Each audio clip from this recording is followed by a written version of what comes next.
look, you can just take your own path with the songs. Artists love it when you interpret things in your own way. I'm not too sure if they mean the lyrics or whether they just mean the meaning, but that's the best thing about art, right, is that you can take it for whatever it means to you. And if all is what you hear, Henry, then all right it is.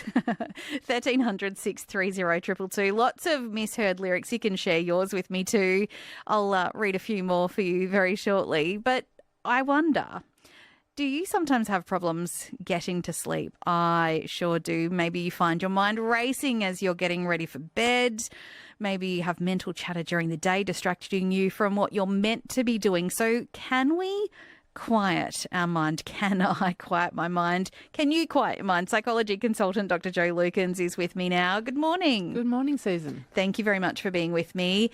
How does chronic mental chatter affect our overall well-being? It winds us up, I think, is probably the easiest way to summarise it, so that when we've got that constant thinking in our heads, we know we go from one thing to the next, we get stuck on one thing, we know that our thinking is very closely intertwined with our feelings. So particularly when the thoughts are worrying or concerning, any wonder that then takes us to a place where we feel a bit more anxious or a bit more worried, we feel a bit more stressed. We notice that physical activation in us. So generally it tends to have those negative impacts on us. And I think for myself and for other people who I know have trouble getting to sleep, they feel like it's like a spiral. Oh, it is. And a spiral that you're stuck in and you feel like you're the only person on the planet who's awake. Is that and the more you think about it, the worse it is. Absolutely. And I think one of the things to be aware of is to notice where you're thinking, because usually we've got one of three places. It's either going to be things that have happened, things that are going to happen, or what we're doing right now. And you're probably not thinking, gee, my bed's comfy and I like my pillow. So you're probably worrying about something that has happened,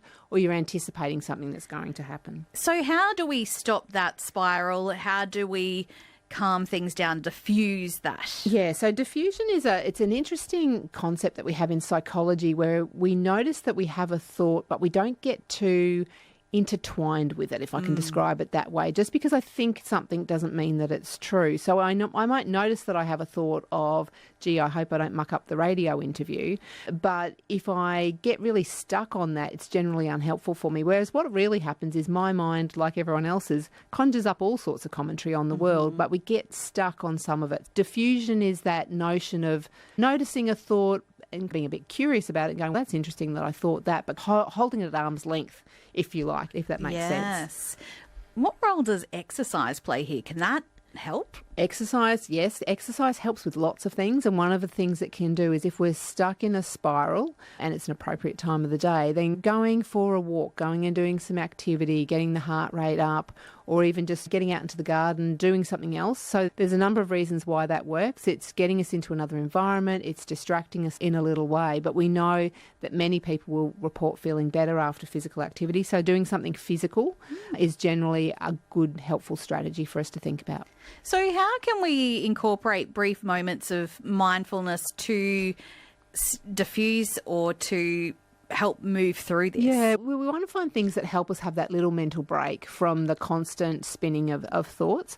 So it might be about picking out one activity that you do every day. Maybe you always have a morning cup of tea or a cup of coffee or something like that, and trying as best you can to just drink the cup of coffee, just to sit there. Maybe you're on the back deck, maybe you've got the paper near you or whatever, and for those couple of minutes, giving yourself permission to just do that. Or you could do it when you're brushing your teeth. And I'm sure our dentist would like us to do that, just to focus on what we're doing, or when you have a shower. Just trying not to race too far through your day in your mind mentally, trying to be where your feet are and trying to keep yourself focused. So mindfulness can come along with us for the journey on just a simple daily task, and that's a good way to practice it. What are some other effective strategies for dealing with that persistent sort of negative talk, that spiral? Yeah, so if I can offer one little strategy that I love, and I've found it really helpful for lots of people, is that when you get in that spiral, you tend to get into the what ifs.